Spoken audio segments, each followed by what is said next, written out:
I don't wanna fall in love. I just wanna have some fun, yeah.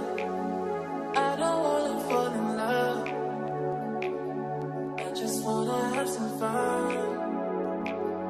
I don't wanna fall in love, fall in love, fall in love, fall in love, fall in love, fall in love, fall in love. I don't wanna fall in love.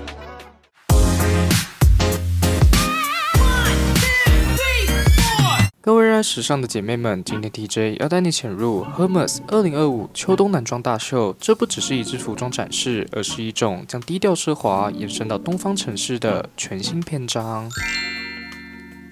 本场大秀选址于香港维多利亚港畔的艺术展厅，落地玻璃窗外，灯火与海面交织，室内则以木材与石材打造出沉稳气质，仿佛把 hermes 的法式优雅注入东方的静谧。品牌表示，选择香港是希望在这座东西交汇的城市当中，展现 hermes 男装传统与现代交融的精神。开场时，模特们身穿驼色羊绒长大衣缓步登场，宽阔的剪裁隐约带出一种风衣般的自由，却又保有 hermes 一贯的克制。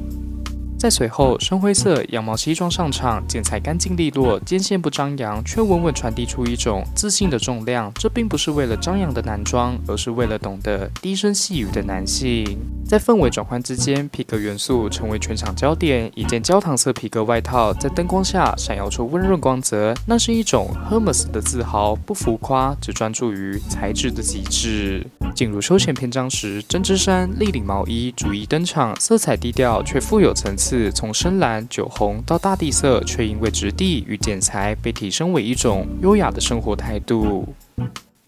那么在晚装部分，黑色长大衣搭配丝质衬衫与窄版长裤，模特走过时仿佛是一首城市夜曲，把东方的霓虹和西方的极简融为一体。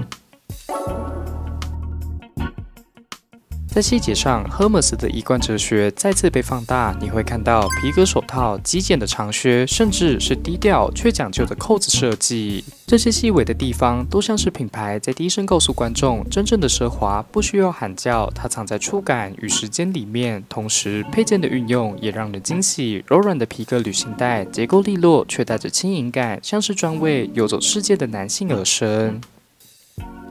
最后，在收尾时 ，hermes 将一件全黑风衣推向舞台中央。当它在维港夜空的倒影下出现时，那一刻，时尚不只是服装，而是一种氛围的共鸣。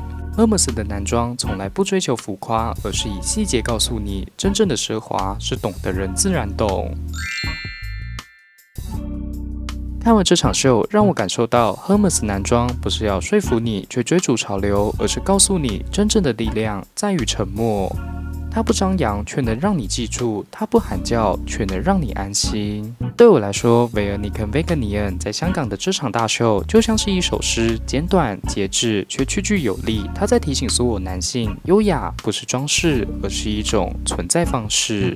那么说到这，各位姐妹，如果你也是热爱 hermes 的女孩们，记得将本期秀场看到最后，也欢迎在底下留言告诉我你对于这场秀的想法是什么呢？记得订阅我，带你了解最新的时尚资讯。那么我是 TJ， 我们下集再见。